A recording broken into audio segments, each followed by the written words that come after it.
미련한 자에게는 이런 제목으로 하나님 말씀을 전하겠습니다. 잠언 26장은 죄 아래 살아가고 있는 인생의 어리석음과 미련함이 무엇인지를 설명하고 있습니다. 이 진리를 통해서 미련하고 어리석은 삶에 대해서 극도의 경계와 경각심을 갖게 하고, 그렇기 때문에 하나님의 자녀들은 하나님을 경외함으로 지혜롭고 명철한 삶을 살아가기를 독려하고 있는 것을 볼 수 있습니다. 이 한 장 가득하게 미련한 자에 대한 이 성경의 미련한 자들의 특징을 이야기하는 말씀이 가득 채워져 있습니다. 이 말씀을 우리가 한번 살펴보려고 합니다. 1절을 보겠습니다. 여름의 눈같이 그리고 추수 때의 비같이 이렇게 어리석은 사람에게 영광은 적당하지 않다라고 기록이 되어 있습니다. 어리석은 자에게는 명예가 어울리지 않다. 미련하고 어리석은 자에게 중요한 일이 주어지고 그런 자들에게 영예가 주어지는 일을, 성경은 이것은 지극히 합당하지 않은 일이다라는 것을 기후현상의 비유를 들어서 교훈을 하고 있습니다. 미련한 자, 캐실의 의미는 지혜롭고 명철한 것과는 대조를 이루는 그런 것으로 매사에 어리석고 미련한 것을 언제나 선택하고 그것을 추구하는 자를 가리킵니다. 하나님의 말씀과 반대되는, 언제나 진리를 대적하고 악을 행하는 자들, 그리고 그 악에 동조하고 악을 추종하고 지지하는 자들, 성경은 모두 미련한 자들이다 라고 보는 것입니다. 영예, 카보드라는 말은 물리적으로는 무게나 질량이 많이 나가는 것을 의미하는데 부나 재물, 명성이나 지위를 가리키기도 합니다. 하나님을 경외하는 자에게 영예와 영광이 주어지는 그것은 하나님의 뜻 안에서 합당한 일이지만, 미련한 자에게, 지극히 악하고 어리석고 미련한 자에게 영예가 주어지는 일, 그런 자에게 명예가 주어지는 것은 절대로 합당한 게 아니다라고 잠언은 말씀합니다. 부도덕하고 사악한 죄를 지은 범죄자들이 어떤 영예나 사회적인, 국가적인 높은 지위나 직책을 받는 것, 성도 여러분, 이게 성경적으로 가당한 일일까요? 그 가당치 않은 일이 세상에 버젓이 벌어집니다. 이게 재앙이라는 겁니다. 여름에 눈이 내립니다. 여름에 어떻게 눈이 내리나요? 또 추수 때 비가 오는 것은 재앙입니다. 다 썩어버리는 거죠. 1년 동안 농부가 땀을 흘리면서 수고한 곡식이 다 썩어버립니다. 굉장히 부적절하고 재앙과 같은 일로 여겨지는 것입니다. 팔레스타인은 여름에는 눈이 오는 일이 없습니다. 그러니까 만약에 눈이 온다면 그건 기상이변이죠. 아주 이례적인 일입니다. 또 봄부터 10월까지 비를 보는 일은 거의 불가능한 일입니다. 그 팔레스타인의 기후 자체가 그렇습니다. 이건 추수철도 마찬가지인데, 만약에 추수하는 시기에 비가 온다? 그러면 유대인들은 이건 하나님의 재앙, 하나님의 심판이라고 보는 거죠. 불길한 징조로까지 이렇게 여겼단 말입니다. 자, 여름에 눈이 오거나 추수 때 비가 오는 것처럼 절대로 있어서는 안 되는 일 가운데 하나가 뭐냐? 바로 미련한 자가 영예를 얻는 것이다. 그러므로 이 비유는 어리석고 미련하며 사악한 자가 영예와 영광과 높은 지위를 누리는 일은 참으로 가당치 않은, 매우 어울리지 않은, 아주 부적합하고 재앙 같은 일이라고 성경은 분명하게 말씀하고 있습니다. 악인이 영예나 지위를 누리게 될 때 그가 이끌어가는 공동체나 국가나 사회가 어떻게 될까요? 재앙이 될 것입니다. 부적절하고 부적합한 자가 어느 곳에든, 교회든 세상이든 어디 사회 어떤 단체든 지도자가 되고 중요한 자리에 오르게 되면 그 모두에게 재난 같은 끔찍한 일이 될 것이라는 것입니다. 오늘 지방선거가 있는 날입니다.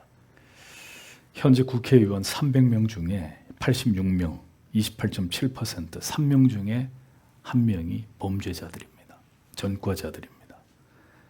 이게 우리나라의 공직 사회의 현 주소입니다. 이건 우리에게 뭘 시사하는 걸까요? 교회가 썩었다는 얘기입니다.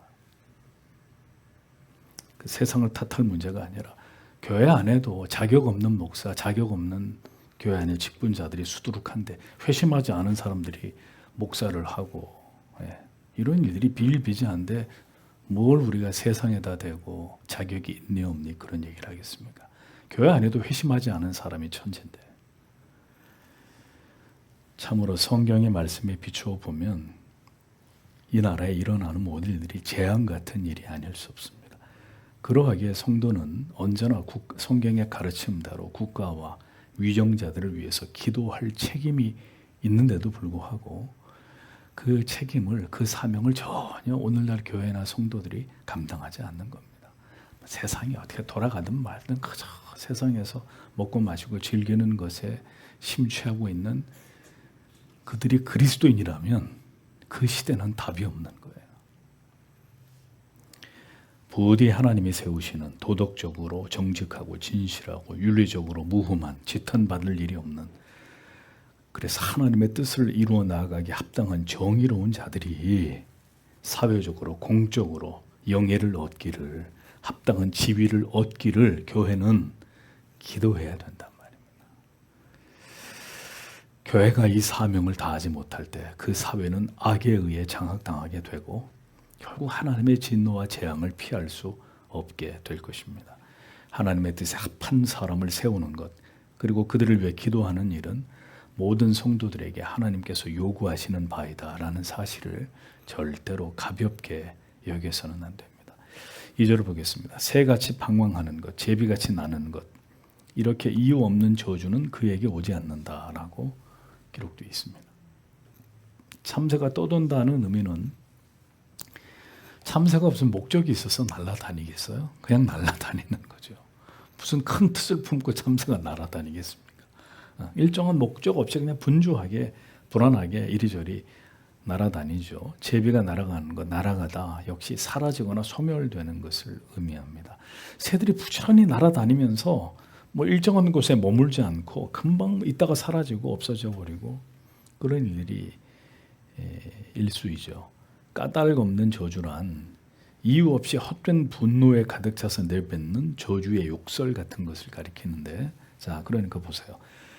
그런 뭐 말도 안 되는 이런 저주는 불안하게 막 이리저리 움직이다가 금방 이렇게 눈앞에서 사라져 버리는 참새나 제비처럼 아무 의미 없는 것이다.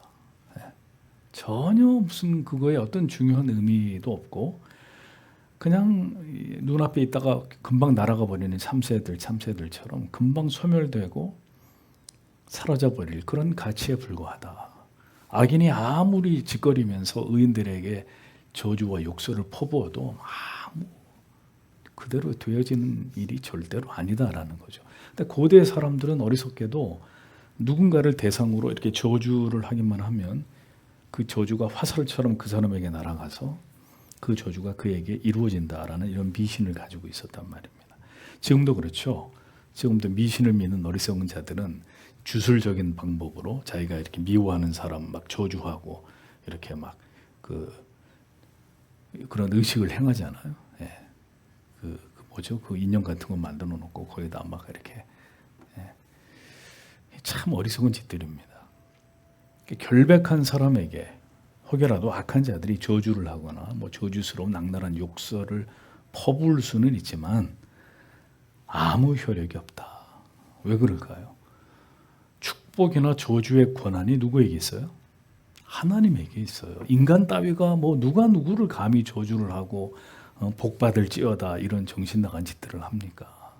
모든 그 축복의 권한과 저주의 권한이 오직 하나님의 손에 달려 있는데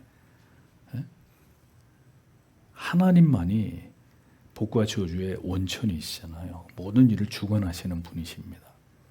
그러니 하나님이 저주하신 자는 절대로 그 저주에서 벗어날 수 없는 것이고 온 세상에 들고 일어나서 누군가를 저주해도 하나님이 그 자의 편에 있어서 그를 지키시면 세상 모든 사람들이 그 한 사람을 저주해도 털끝 하나 다치지 않도록 상하지 않도록 하나님이 그를 보호하실 것입니다. 어리석은 인간의 분노와 증오를 가지고 하나님이나 진리를 믿고 따르는 그리스도인들, 죄 없는 사람을 막 미워해요. 저주하고 막 싫어하고. 그럴 수 있어요. 근데 그게 뭔 상관이에요? 그런 저주가 우리에게 미쳐요? 전혀 미치지 않아요. 그런 것에 전혀 여러분들이 위축되거나 주눅이 들거나 직장에서 사람들이 나를 다 미워해. 학교에서 다 나를 왕따시켜. 이유도 없이. 그런 거에 절대로 기죽을 필요가 없는 겁니다. 우리는 세상 사람들을 두려워하는 사람들이 아닙니다. 오직 영혼과 육체를 멸하시는 하나님만을 두려워할 따름이죠. 하나님의 뜻에 합하지 않은 기복주의만큼 어리석은 인간들이 구하는 저주 역시 지극히 허망한 것일 뿐이다 라는 사실을 잊지 마시고, 세상 사람들이 아무리 그리스도인과 교회를 저주하고 욕하게 되는 일이 일어난다 할지라도 절대로 여러분 그런 것을 우리가 두려워하거나 염려할 필요가 조금도 없다는 사실을 잊지 마십시오. 여호와 하나님께서 모든 의로운 자들의 방패가 되어주실 것이기 때문입니다. 3절을 보면 말에게 채찍, 당나귀에게 재갈, 그리고 어리석은 자들에게는 등에 채찍, 회초리, 막대기, 이런 말씀입니다.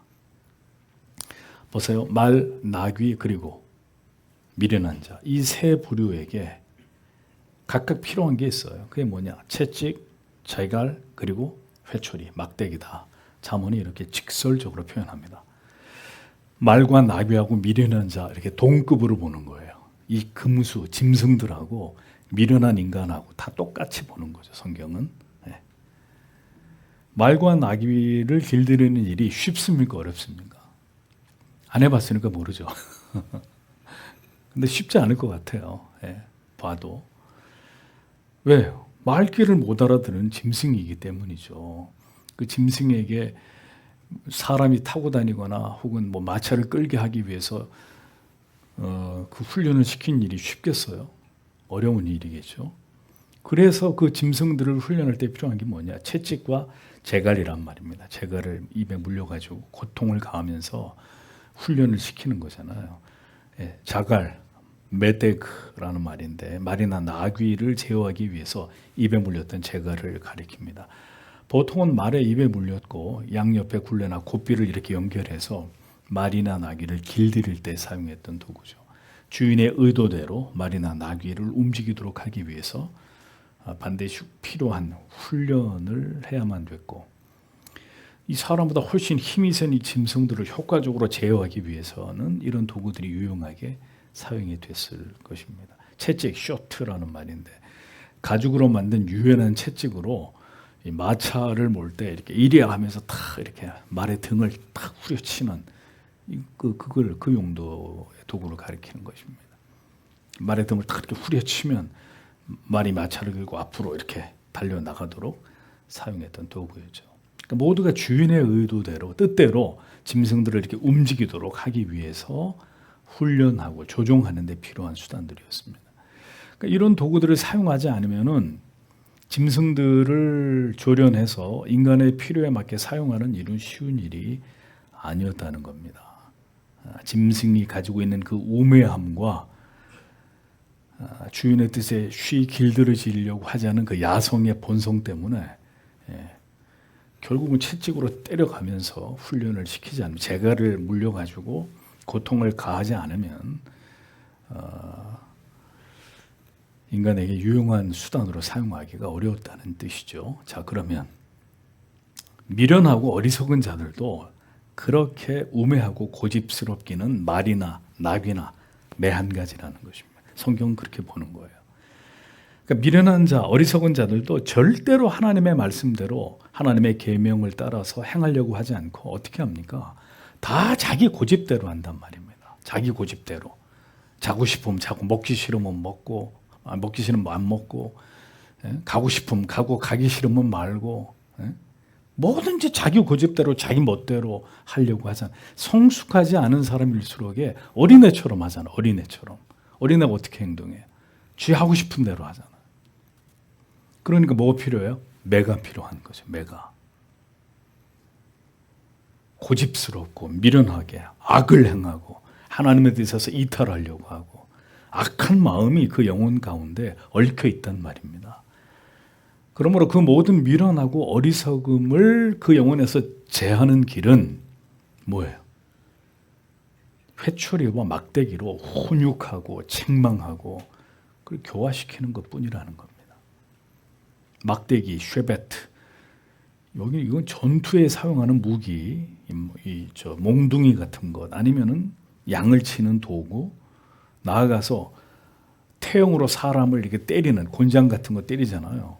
그때 사용했던 이런 막대기, 이런 것들을 쉐베트라고 얘기합니다. 막대기, 예, 맞다가 죽을 수도 있는. 미련한 자를 막대기와 채찍으로 다스림으로 그의 미련함을 떨치도록 훈계할 필요가 있고, 미련한 자로 하여금 지혜로운 자로 만들기 위해서 반드시 필요한 게 또 뭐냐? 회초리라는 거예요. 회초리로 책망과 견책을 가해야 된다는 말씀은 이미 잠언에서 충분히 반복하고 또 반복해왔던 말씀입니다. 성도 여러분, 죄인들에게는요, 위로와 사랑 같은 이야기가 필요한 게 아니라 고집스러운 죄인들에게 필요한 것은 채찍과 회초리, 막대기란 말입니다. 그래서 그 어리석음과 고집이 먼저 꺾어져야 되는 게 우선이라는 거예요. 그것이 꺾여져서 우리 안에 어리석고 미련한 것들이 빠져나가면 하나님의 사랑을 충분히 경험하게 되는 것은 따라오는 일입니다. 하나님의 자비와 긍휼을 깊이 경험하게 되는 것은 그 마음속의 우매함들이 다 축출된 자들의 영혼 가운데 아주 자연적으로 부어지는 은혜예요.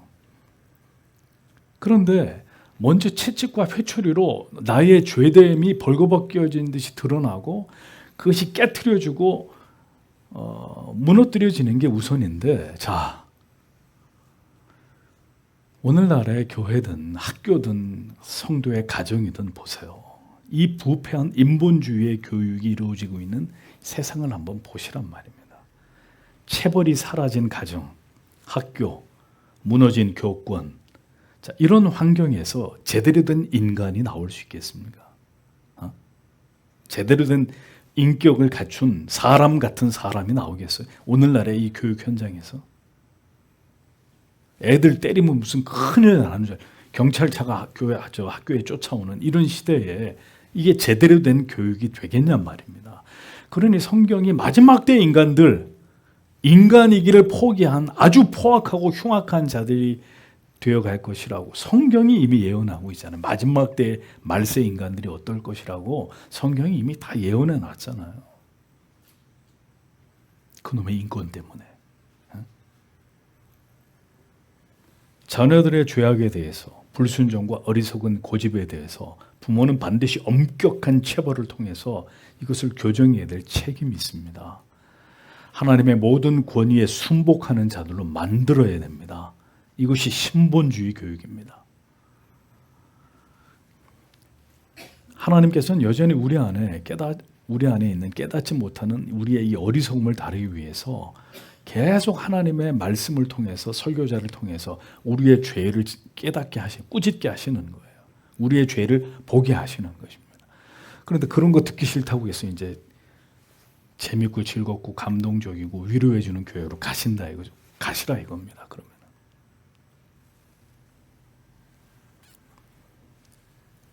우리 안에 있는 이 어리석음, 미련한 것을 다루시기 위해서 하나님은 계속 말씀으로 우리를 깨십니다. 근데 그 말씀을 듣고도 깨지지 않는다. 그 다음은요, 고난과 시련의 막대기를 사용하십니다. 하나님은 다윗의 사무엘상 7장 14절에서 다윗에게 이렇게 말씀하셨죠. 나는 그 아비가 되고 그는 내 아들이 되리니 저가 만일 죄를 범하면, 유명한 말씀, 내가 사람 막대기와 인생 채찍으로 징계하려니와 라고 말씀했습니다. 하나님이 다윗에게 하신 말씀이에요. 때로 하나님께서 우리 안에 있는 이 고집스러운 어리석음과 무지한 죄악들을 깨닫게 하시고 이것을 퇴치하고 우리를 고치시기 위해서 때때로 성도 여러분, 사람 막대기라 그랬죠. 우리한테 아주 힘든 사람, 아주 고약스러운 사람, 우리 옆에다 붙여놓는단 말이에요. 도무지 감당하기 어려운 사람을 우리 곁에다 딱 붙여놓고 우리를 갈게 만드는 거예요. 그 나를 힘들게 하는 사람 때문에 우리를 갈게 하신다고요. 우리가 갈려나가게 만든다고요. 그리고 우리가 하나님께 불순종할 때마다 우리의 인생의 짐을, 안 그래도 죄인들의 인생의 삶이 녹록치 않은데 인생의 짐을 더 무겁게, 더 힘겹게, 더 지치고 피곤하게, 때로는 궁핍하게 하심으로 우리가 우리의 고집을 꺾고 하나님을 간절히 찾고 더 겸손히 하나님 앞에 엎드리도록 하나님 그렇게 만드신다고요. 왜? 이 전적으로 타락하고 부패한 죄인들이 하나같이 미련하고 어리석은 존재이기 때문에. 그래서 예수를 믿는다는 것은 내가 하나님 앞에서 그런 존재라는 걸 겸손히 받아들이고 그것을 인정하는 것에서부터 비롯되는데, 오늘날에 교회 오는 많은 사람들은 절대로 이런 얘기를 달가워하지 않아요. 죄인이란 말에 아주 기겁을 해요. 그냥 딱 들기 싫어하는 거죠. 죄인이라는 말, 전적으로 타락했다, 부패했다, 우리는 하나님 앞에 버러지 같은 존재다, 이런 말들은 아주 딱 듣기 싫어하는 겁니다. 왜 그럴까요?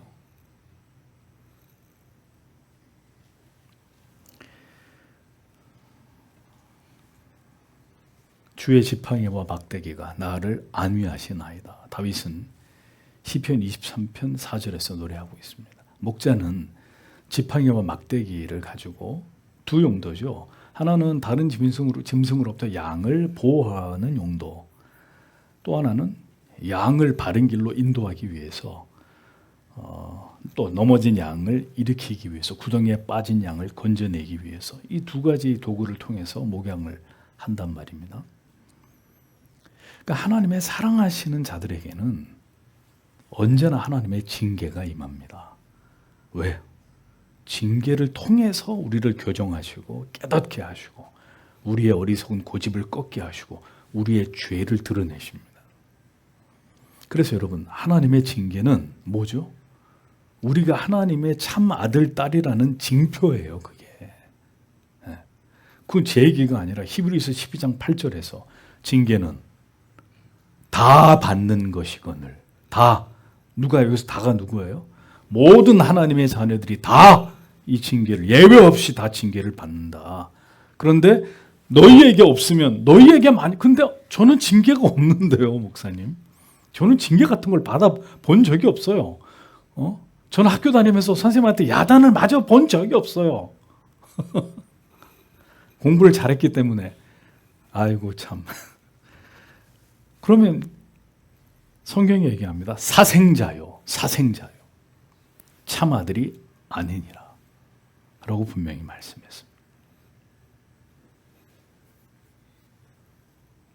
어떤 성도님이 계시는데 목사가 볼 때, 여러분을 목양하는 목사가 볼 때, 저 성도님이 계속 저렇게 하시면 안 되는데 그런 마음이 계속 들어요. 그래서 늘 그분을 위해서 기도해요. 근심하면서 기도하고, 하나님 깨닫게 해주십시오. 그러면 하나님이 반드시 그 성도님을 깨닫게 하시는 일들이 일어납니다. 그래서 깨닫고 그분이 회개하고 신앙을 회복하면 감사한 일이에요. 아, 하나님이 저 성도님을 정말 사랑하시는구나. 당연히 그렇게 느끼는 거죠. 예. 근데 계속 목사가 걱정하고 염려하는데 그분에게 아무 일도 일어나지 않아요. 아무 일도 일어나지 않아요. 뭔가 이렇게 깨닫고 회개할 수 있는 이런 어떤 그 모티브가 전혀 안 생겨요. 이제 이게 이제 위험한 일이래요. 이 위험한 일이란 말입니다. 이게 정상적인 게 아니라 이게 아주 예후가 좋지 않은 일이에요. 정말 하나님이 아들처럼 딸처럼 여기면 계속 하나님이 말씀하시는데도 깨닫지 못하면 하나님이 쳐서라도 깨닫게 만드세요. 징계를 하신다고 성경에 기록되어 있잖아요. 하나님이 치신단 말입니다. 사랑하기 때문에. 근데 아무 일도 일어나지 않아서 내가 지금 뭘 잘못하고 있는지조차도 깨닫지 못하고 계속해서 그 죄를, 불순종을 저지르고 있다. 이게 큰 문제입니다. 저는 대한민국을 사랑하는 목사의 한 사람으로서 이 대한민국에 대해서 엄청난 우려를 하고 있습니다. 왜?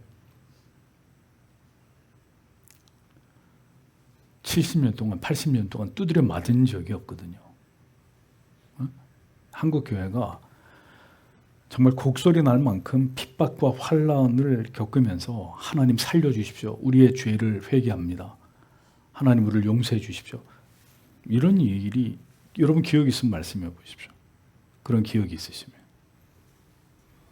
그러니까 한 80년 동안 하나님에게 내버려 뒀단 말입니다. 정확히 얘기하면 하나님이 참고 계시는 거죠. 참고 계시는 거예요. 그래도 피 뿌려서 복음을 지켰던 순교자가 일어났던 나라이기 때문에 하나님이 그 피를 보고 이 후손들이 이렇게 죄를 저지르고 참남한 짓거리를 해도 하나님이 지금 참고 계시는데 언젠가 우리가 죽기 전에 혹은 죽은 이후라도 제대로 하나님 앞에 벌을 받을 날이 오고야 말 것이다. 대한민국에.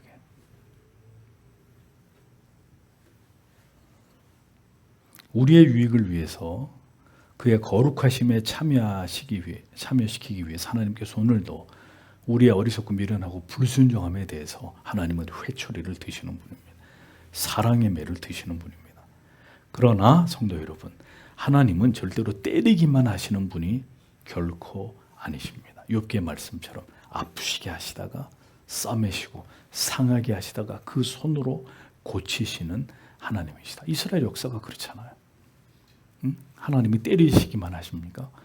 그 아픔 속에 회개하고 하나님을 찾고 하나님께로 돌아와서 그들이 하나님께 손을 들고 절규할 때, 죄를 회개할 때 하나님이 다시 고치시잖아요.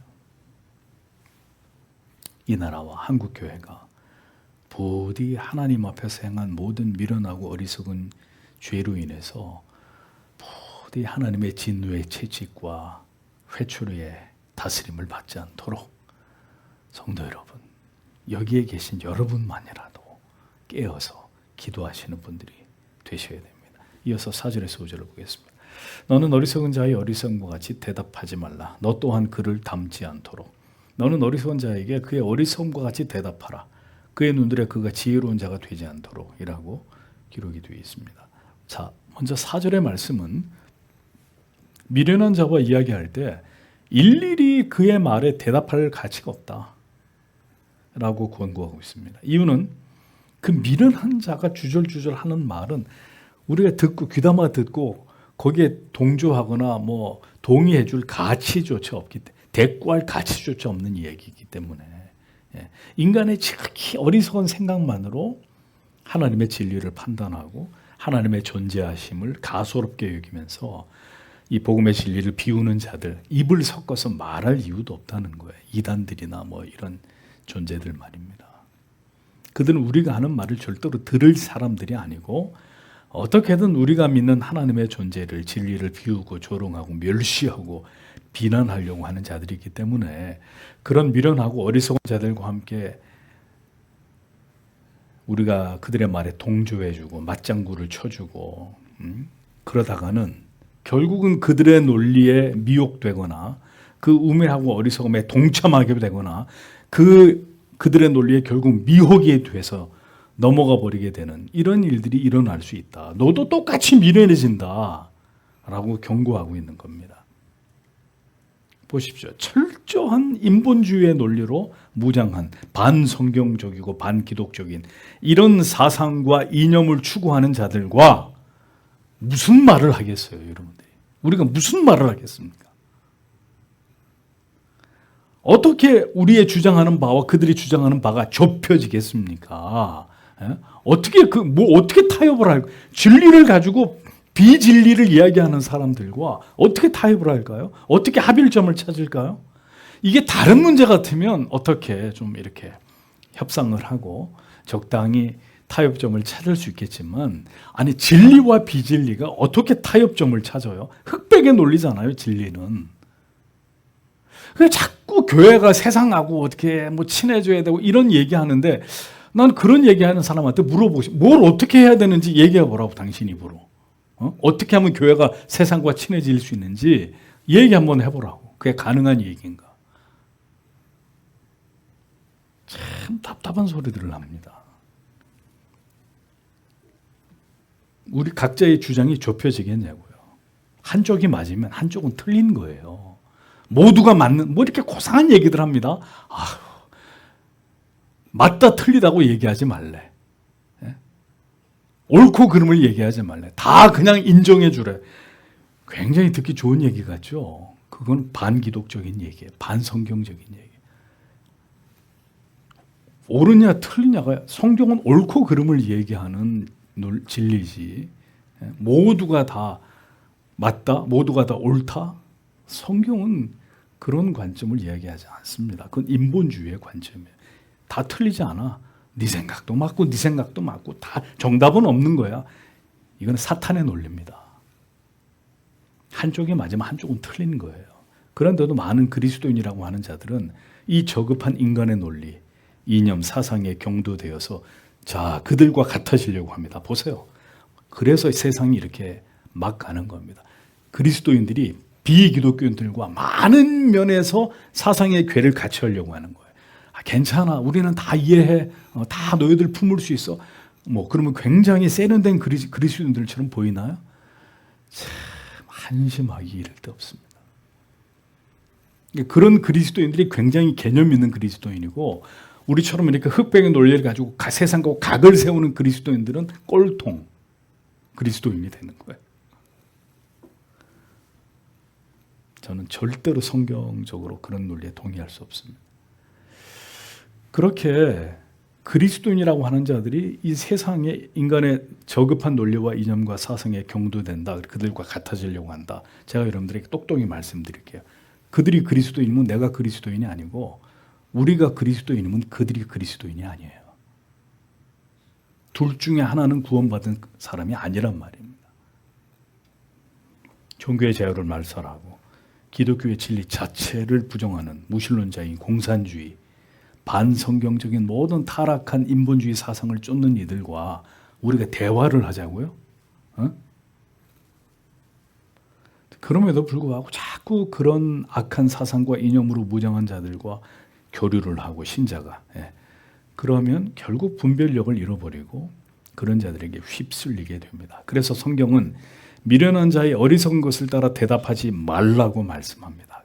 그렇게 그와 대화하면서 교류하다가 보면 너도 그와 같아진다. 결국은 너도 그렇게 미련하고 어리석어질 수 있다. 경고합니다.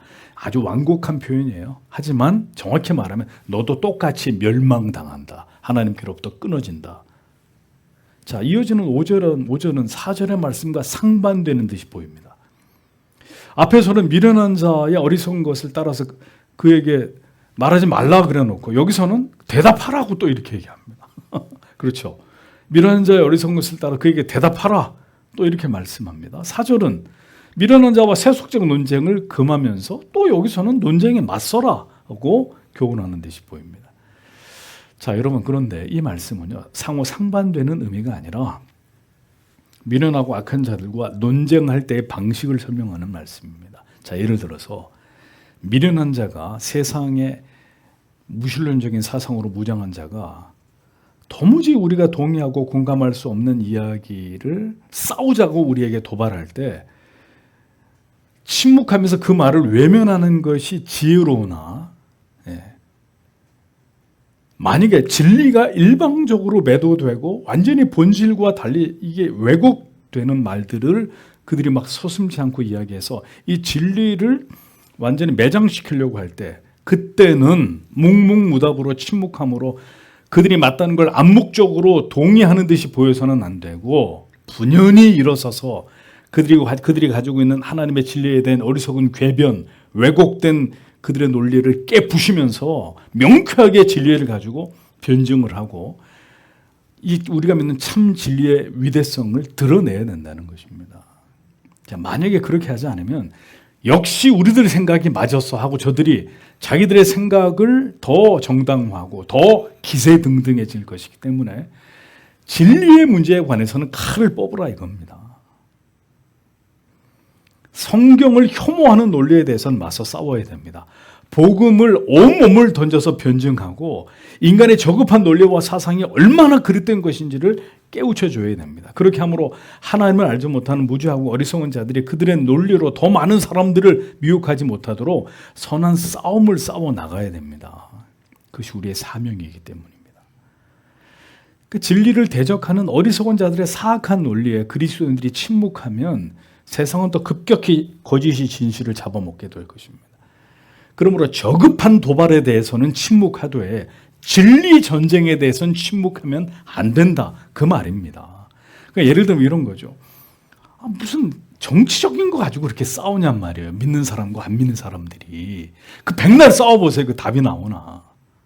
서로 막 욕하면서 말이죠. 욕설과 폭언을 해가면서 뭐 모욕적인 언사로 이렇게 저급하게 도발을 해온단 말입니다. 이럴 때는 어떻게 침묵하란 말입니다. 그건 진리 문제가 아니잖아요. 그럴 때는 침묵하고 본질을 가지고 결국 진리 문제를 가지고 우리에게 도발을 하면 이 거짓 진리를 격파하면서 우리가 믿는 이 진리가 참되다는 걸 드러내야 된다는 말입니다. 근데 거꾸로 하는 거예요. 오늘날 그리스도인들이. 예?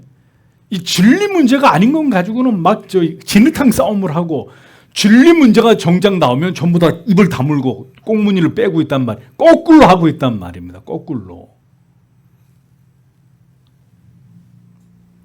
여전히 그리스도인들이 지혜롭게 싸우는 방법을 몰라서 서로 욕을 하고 인본주의로 무장한 세상 사람들과 막장 싸움을 하면서 정작 진리, 복음 이것을 치고 들어올 때는 침묵을 하면서 입을 다물고 있으면 얼마나 비겁합니까? 비굴합니까?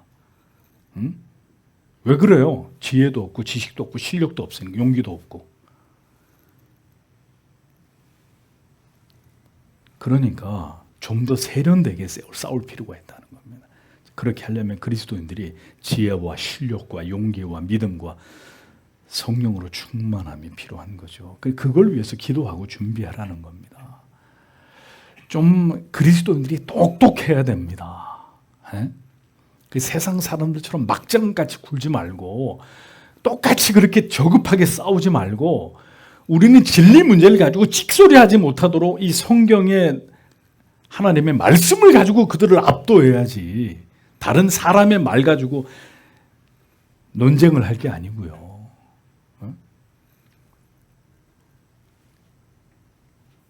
그러니 오늘날 얼마나 많은 그리스도인들이 당신은 뭘 믿고 있어? 말을 못해요. 말을. 믿음이라는 게 뭐예요? 당신들이 말하는 구원이 도대체 뭐예요? 하나님이 어떤 존재예요?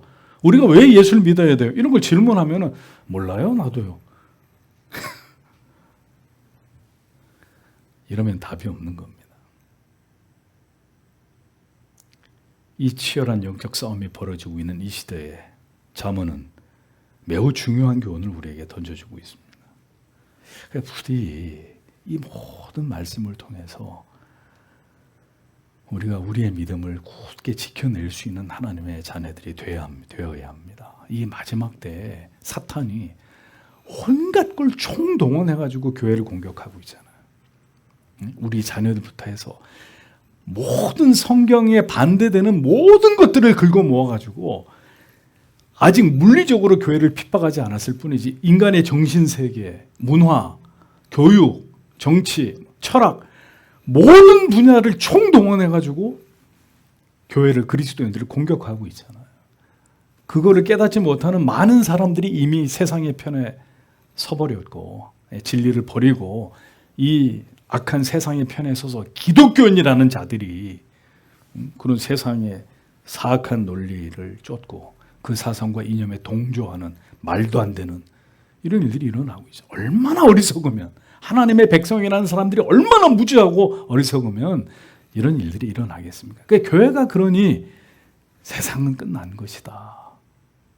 희망이 보이지 않는다 그 얘기입니다. 교회가 이 하나님의 말씀으로 영혼의 날을 세워가지고 누구든지 세상이 이 진리의 문제를 가지고 우리에게 도발하면 끝장을 볼 수 있을 만큼 출중한 실력을 가진 그리스도인들이 나와야 되는데 참 그런 면에서 이 잠언의 말씀이 우리에게 마음의 깊은 안타까움을 더하고 있습니다. 그러니 성도 여러분, 우리에게 하나님 이 마지막 때의 지혜와 명철을, 불붙는 논리의 힘을, 그리고 그리스도처럼 담대한 용기를 주셔서 이 세상과 치열하게 영적 전쟁을 잘 감당할 수 있는 하나님의 사람이 될 수 있도록 하나님께서 모두를 붙들어 주시기를 오늘도 간절히 기도하고 돌아가도록 하겠습니다.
있는데